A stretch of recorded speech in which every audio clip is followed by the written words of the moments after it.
L'histoire de deux frères Ben et Din. Il y a une famille nguyenne. Mon frère s'appelle Ben. Il est marié. Et mon frère s'appelle Din. Il est encore jeune. N'a ni femme ni enfant. Depuis la mort de ses parents, Din vit dans la même maison que ses frères et sœurs.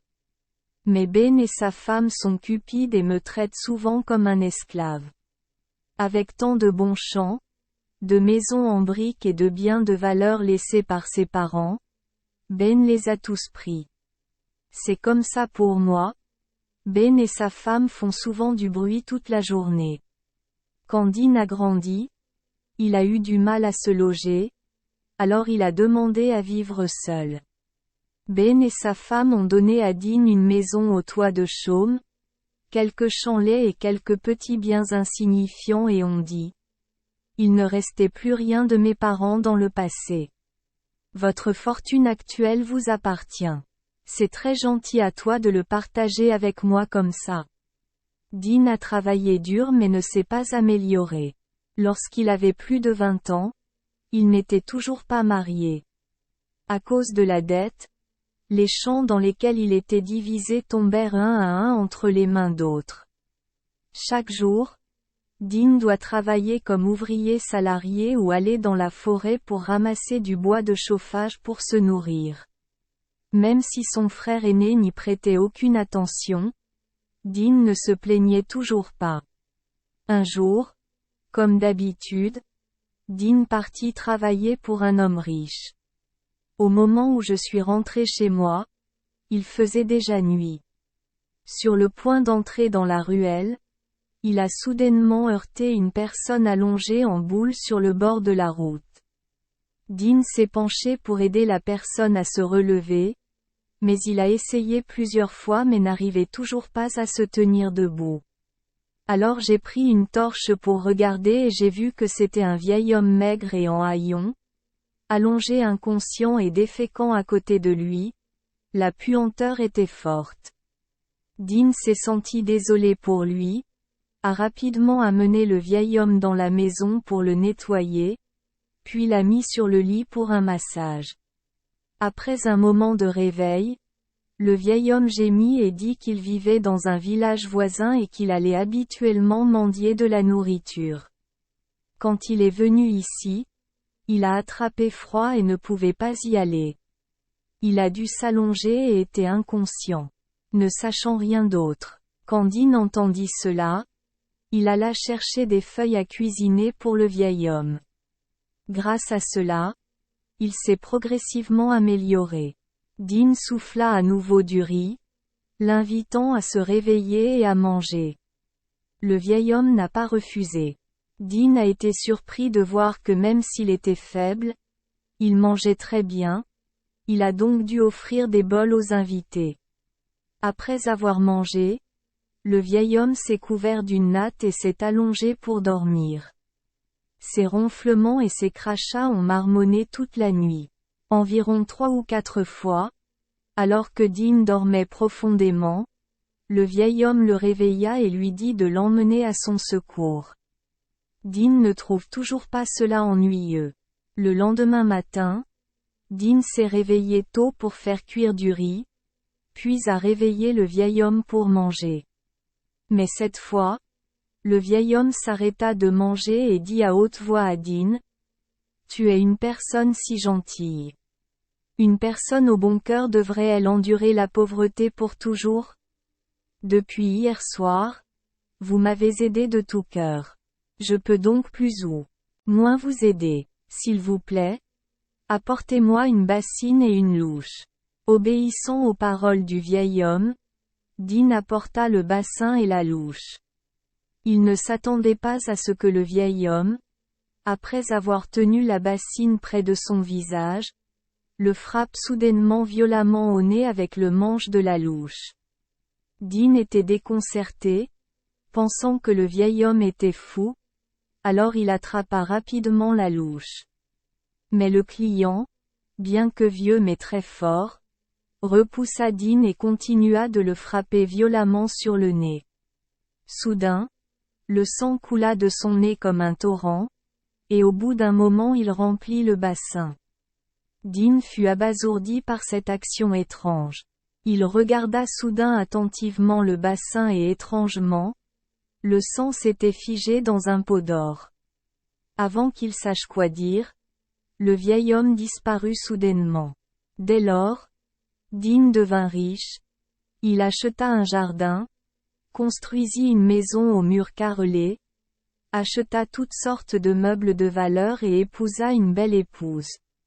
Lorsque Ben et sa femme ont appris que Dean s'était soudainement amélioré, ils ont été très surpris. 2 personnes sont venues chez moi et ont fait semblant de me rendre visite. Dans l'histoire, Ben a essayé de découvrir la raison pour laquelle un enfant comme Dean avec quelques petits champs est soudainement devenu riche. Dean n'a rien caché. Il m'a raconté en détail comment il a rencontré la fée se faisant passer pour un vieil homme enrhumé, comment il a pris soin de lui et comment la fée s'est cassé le nez et a transformé le sang en or pour rembourser la faveur. Après avoir écouté, Ben et sa femme ont soigneusement posé des questions sur l'apparence de la fée et ont exprimé leur souhait de le rencontrer pour avoir bonne chance comme Dean venait de le mentionner. Peu de temps après, un jour que Ben rentrait de la porte du village, il aperçut un vieil homme aux cheveux et à la barbe blanc, un pantalon marron et une chemise rapiécée, marchant avec une canne. Ben regarda le visage du vieil homme encore et encore, voyant à quel point il ressemblait à la fée dont son frère avait raconté l'histoire la dernière fois. Immédiatement, il s'est approché et l'a supplié de venir visiter sa maison. Le vieil homme hésita et refusa, disant qu'il était toujours occupé. Mais Ben essaya de le persuader de rentrer à la maison. Lorsqu'il est arrivé à la maison, il l'a assis sur le lit, puis a exhorté sa femme à acheter du vin pour faire du poulet et à lui préparer un somptueux festin. Voyant que le vieil homme refusait, le couple l'invita encore davantage. Ils le servirent à tour de rôle avec beaucoup de respect, le forçant à manger et à boire jusqu'à ce qu'il soit rassasié, et lui dirent « S'il vous plaît soyez sincère, nous ne comptons que sur votre nez. » Le vieil homme exprima qu'il ne comprenait pas du tout l'histoire, secoua la tête à plusieurs reprises et refusa en disant « Peut-être que vous vous trompez, je ne suis pas une fée. » Puis il a ramassé le bâton et a essayé de sortir par la porte. Mais le couple n'a pas écouté, ils ont essayé de se retenir, ont forcé le vieil homme à finir de manger, puis ont étendu une natte et un éventail pour inviter le vieil homme à dormir. Dès que le vieil homme s'est couché, le couple avait déjà disposé un grand pot au fond du piège. Le lendemain matin, le vieil homme s'est réveillé tôt et a prévu de partir. Mais comment pourrait-il s'échapper? Ben et sa femme ont sorti le pot par le bas et l'ont tenu près du visage du vieil homme, tenant un ciseau à la main et le lui ont donné. Le vieil homme était abasourdi, ne sachant que faire et refusa de le prendre. Plusieurs fois, lorsque Ben essayait de se tapoter le nez, le vieil homme tremblait de peur et se couvrait le nez avec sa main. Ben dit « Eh bien, s'il vous plaît, n'essayez plus. Je vous demande de remplir ce pot uniquement. » Ayant fini de parler, il dit à sa femme de tenir la main du vieil homme, pendant qu'il tenait le ciseau, levait son aile et frappait le nez du vieil homme. D'un seul coup, le sang coula de son nez comme un torrent. Ben était excité et dit à sa femme, « C'est exactement comme il l'a dit. Nous y sommes presque. » Pot d'or. Voyant que le saignement s'était arrêté, il lui a donné quelques morsures supplémentaires, le faisant tomber.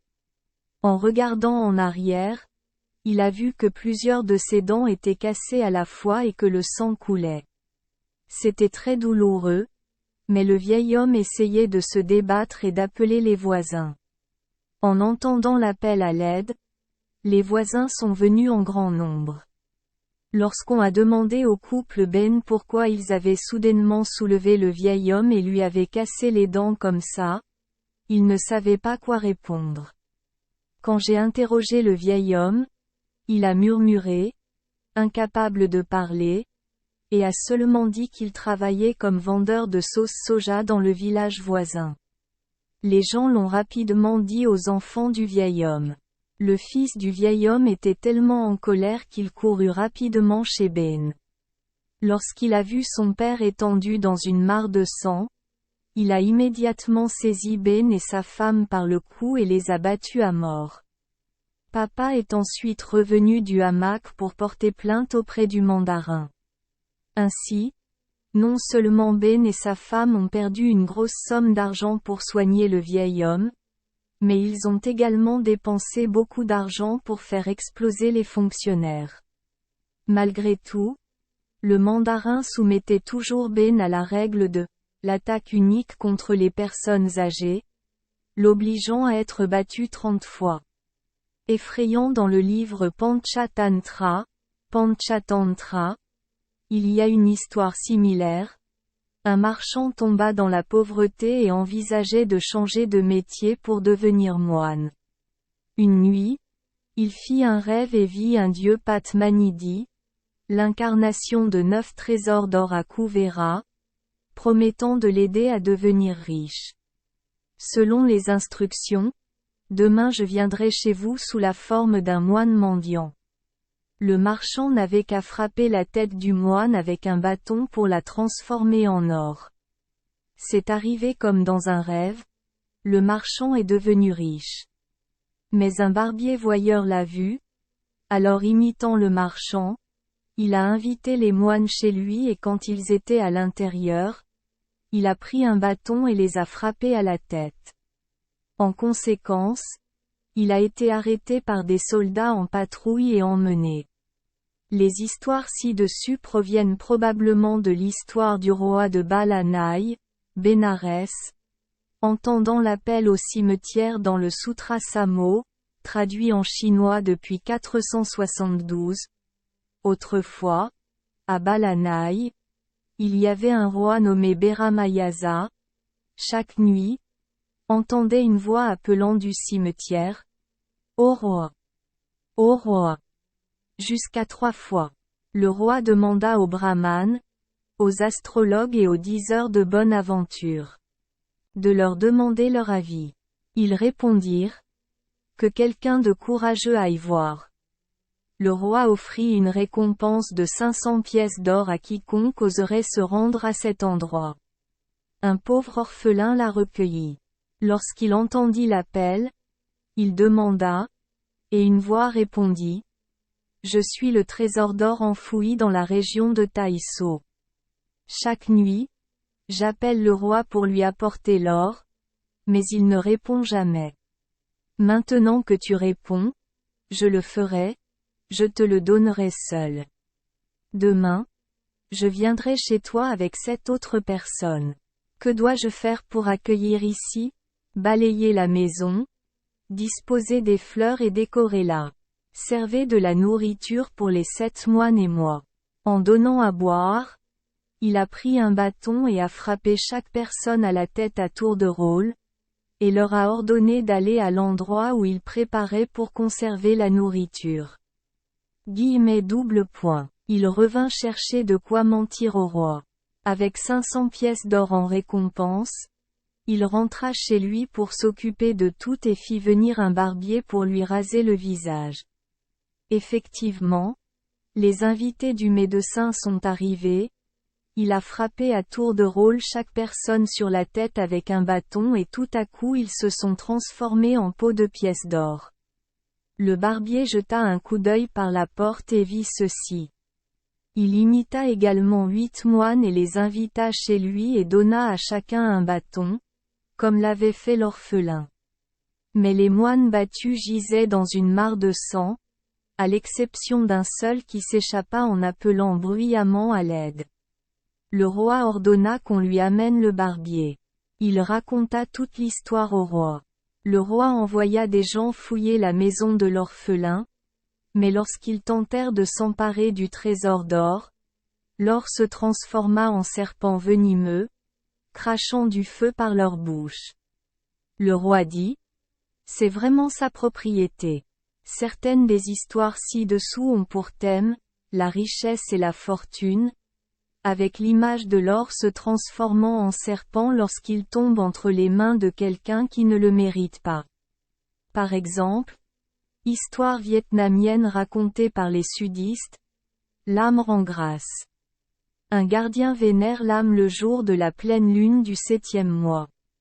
Une personne qui dormait tôt dans la nuit dans un cimetière a entendu des fantômes se parler.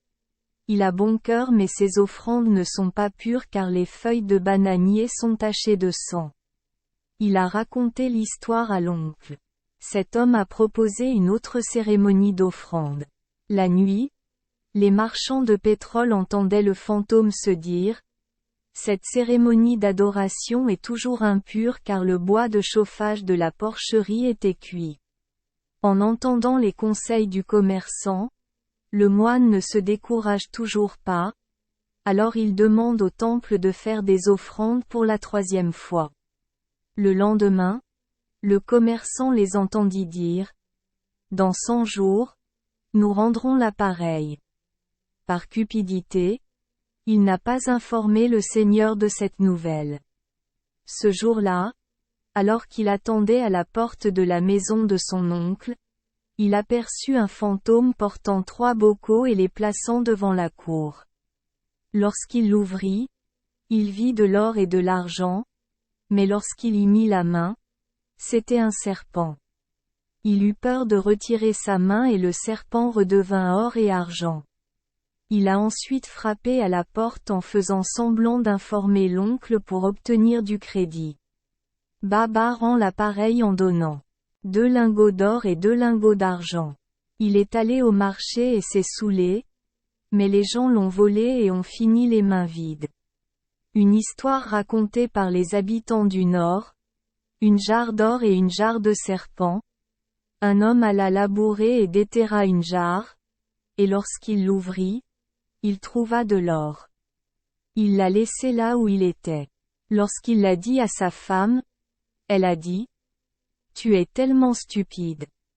Pourquoi ne l'as-tu pas ramené à la maison? Si c'est un don de Dieu, Dieu devrait l'apporter chez vous.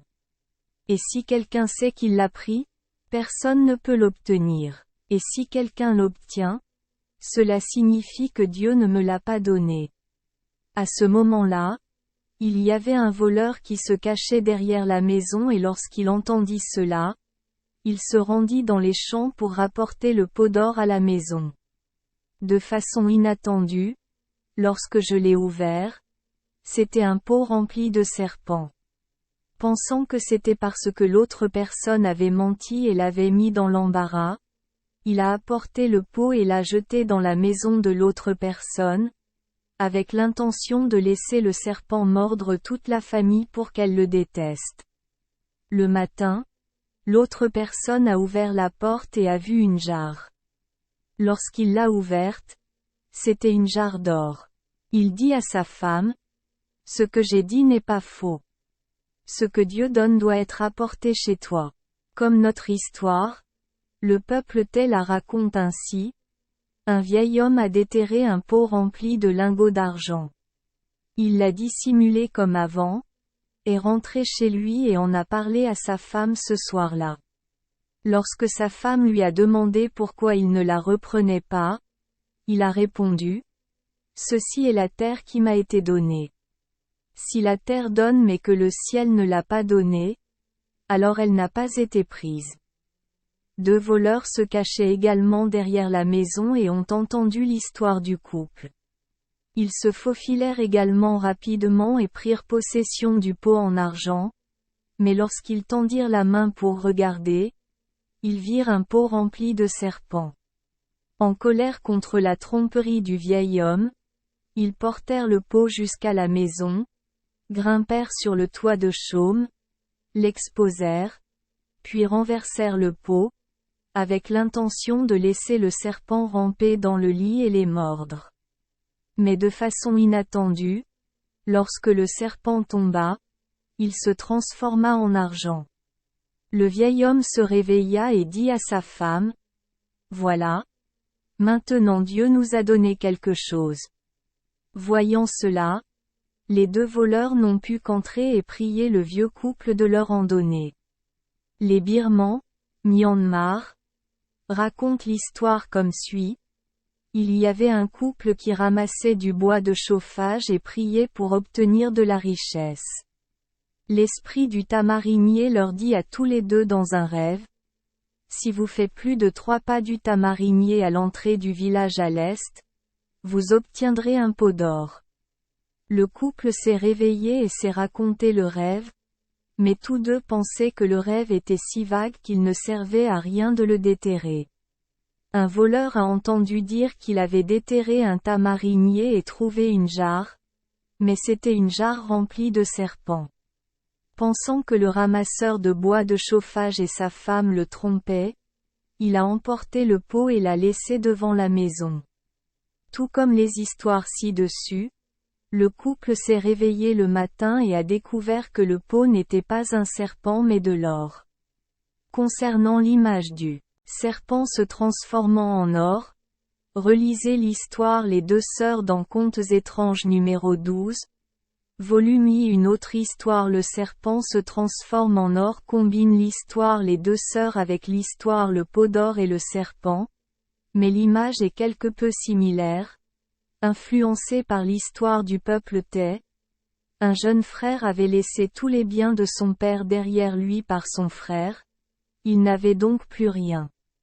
J'avais tellement faim qu'un jour je suis allé au champ pour ramasser des crevettes, mais peu importe combien de fois je les ramassais, je ne pouvais attraper qu'un serpent faible, alors je l'ai ramené et je l'ai mis dans un bocal pour le couvrir. Le matin, j'ai vu que le serpent était devenu jaune. À partir de là, vous devenez riche. Sachant ce qui s'était passé, le frère et sa femme ont également ramassé le serpent et l'ont mis dans un bocal. Mais quand je l'ai ouvert, le serpent était toujours un serpent et il n'y avait pas d'or dedans. Pensant qu'il avait attrapé de l'or mais qu'il avait répandu de fausses nouvelles pour les tromper, ils sont venus démonter le toit de chaume et ont jeté des serpents sur l'endroit où lui et sa femme gisaient pour les mettre en colère. Mais quand je me suis réveillé, je n'ai vu aucun serpent, mais j'ai vu de l'or, alors je suis devenu encore plus riche. Le frère aîné est devenu encore plus en colère, alors il a essayé de voler l'or de son frère et de le cacher dans un coffre-fort secret. Mais mon or ne diminuera pas pour autant. Au contraire, l'or qu'il a rapporté s'est transformé en serpents qui ont rampé partout, rendant le couple extrêmement inquiet et triste, puis sont morts. Les habitants de Hattin racontent l'histoire d'une fée qui teste les mortels. La première fois qu'il l'a rencontrée, c'était une personne pauvre mais gentille. Il a vu un pauvre mendiant qui ne savait pas qu'il était une fée. Il l'a ramenée chez lui pour la nourrir et la dormir. À minuit, lorsqu'il a vu la personne se plaindre de maux de ventre, il lui a donné un pot pour l'aider à déféquer. Quand je me suis réveillé le matin, elle était partie et le pot était plein d'or. Lorsqu'un homme riche a appris la nouvelle, il est également allé accueillir la fée mendiante à la maison, l'a très bien traitée et lui a également donné un pot à déféquer. Mais quand je me suis réveillé le matin, je n'ai vu qu'un pot de serpent et de 1000 pattes. Merci les enfants des Esperluette Croisillon 39. Avoir écouté des contes de fées au jour Esperluette Croisillon 39. 8. Espérons que les histoires apporteront aux enfants des moments heureux et significatifs. Si vous aimez notre chaîne, veuillez appuyer sur le bouton S Esperluette Croisillon 39. Abonner, pour ne manquer aucune histoire intéressante. Je vous souhaite une bonne nuit de sommeil et de beaux rêves. Rendez-vous dans la prochaine histoire.